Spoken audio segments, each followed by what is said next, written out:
श्री राम समर्थ। फरवरी 29। अखंड संतोष का मार्ग। चित्त में हमेशा संतोष रखे। जिसके चित्त में संतोष रहता है वही भगवान को प्रिय होता है। जिसका प्रभु राम पर विश्वास होता है उसको संतोष स्वीकार करता है। जिसके मन में मेरा कल्याण प्रभु रामचंद्र के हाथ में है यह विश्वास होता है उसका मन शांत रहता है। उसे संतोष हर हालत में मिलता है। दुख परमात्मा की इच्छा है ऐसा जानकर जो भगवान में लीन होता है वह अपना सारा भार प्रारब्ध पर छोड़ देता है। यह तो सभी कहते हैं कि भाग्य ने प्रारब्ध पर देह की अवस्था निर्भर होती है। यह तो सभी कहते हैं कि भाग्य पर अर्थात प्रारब्ध पर देह की अवस्था निर्भर होती है, लेकिन उस स्थिति में संतोष उसी को मिलता है जो प्रभु राम का ध्यान करता है। यदि अस्वास्थ्य के कारण कोई व्याधि हो गई तो दवाई ले ली जाए, लेकिन शरीर का मोह नहीं करना चाहिए। मोह फंदे में नहीं अटकना चाहिए।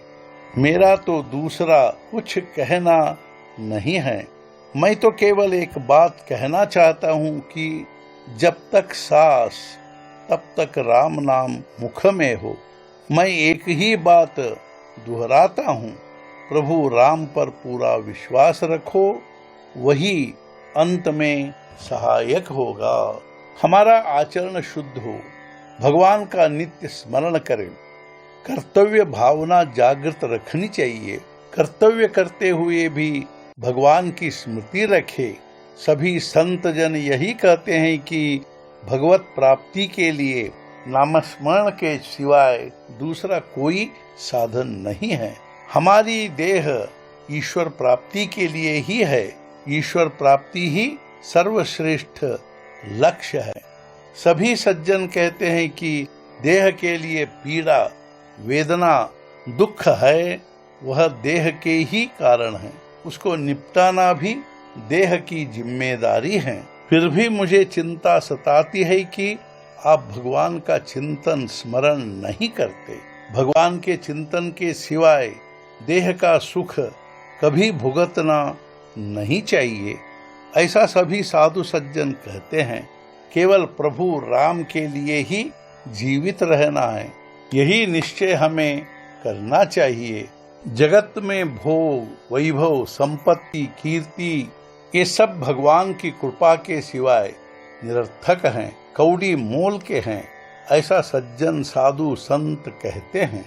देह का सुख श्रेष्ठ सुख है ऐसा जानकर अपार कष्ट किए, लेकिन ये सब नसीब पर भाग्य पर निर्भर होता है। बालिकाएं गुड्डा गुड़िया का खेल खेलती हैं, लेकिन क्या उसका कोई नाम होता है, कोई वो लाभ होता है? वैसे ही किसी ने गृहस्थी का भार बहुत अच्छी तरह से संभाला, पर वह परमात्मा के पास पहुंचने के लिए उपयोगी नहीं। श्रुति स्मृति यही कहती है कि सिवाय राम के दुनिया में कोई दूसरा सत्य नहीं है।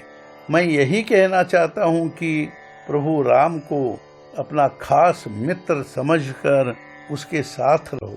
देह बुद्धि जब प्रबल होती है तो प्रभु राम के सिवाय जो अन्य बातें हैं उनके प्रति लगाव निर्माण होता है।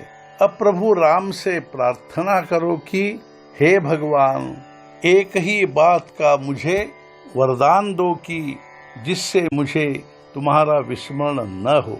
जो जैसी स्थिति है होने दो, लेकिन एक बात करो कि नित्य प्रभु का भजन करो। जो हो गया सो हो गया, जो भविष्य में आने वाला है उसे संभालो। उसमें भलाई के सिवाय कुछ मत करो। अभी किसी बात का लोभ मत करो। जो मैं करना चाहता था राम कृपा से सभी मिल गया। इसके सिवाय मैं अब कुछ चाहता भी नहीं हूँ।